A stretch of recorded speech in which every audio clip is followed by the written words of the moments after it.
რატომ არ მუშაობს დემოკრატია? მე პირადად არჩევნებზეც არ ყოფილვარ. არ მომწონს დემოკრატიაში ის, რომ ჩვეულებრივი ხალხი ვითომ აძლევს ხმას თავიანთ კანდიდატს, რომელიც შემდეგ თურმე მმართველობას აგრძელებს და მათი წარმომადგენელია.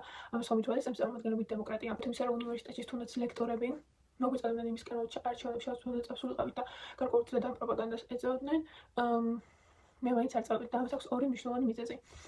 პირველი, ჩვენების ჩატარებას არ მომხრობთ, ჩემი აზრით ხალხი არ არის იმდენად ბრძენი, რომ მართველი არჩიოს. პრობლემა არის ის, რომ ყველას გონია, რომ შეუძლია პოლიტიკა, რომ ყველას ესმის პოლიტიკა. თითქოს პოლიტიკის ბედი უნდა იყოს თითოეული ადამიანის ხალხში, მაგრამ ის ნამდვილობაში ასე არ არის.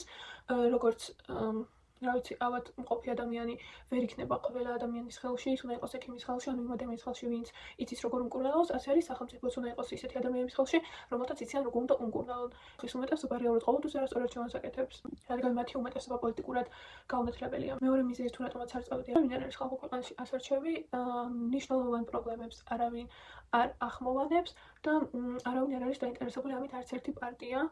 პირიქით, ყველა ერთმანეთზე უარესი არის და ჩემთვის მიუღებელია, რომ მოდი ცუდი მოვიშორო, ცუდი მთავრობა და არანაკლებ ცუდს მივცეთ ხმა. არჩევანი გაგვიწევს ცუდსა და უარეს შორის.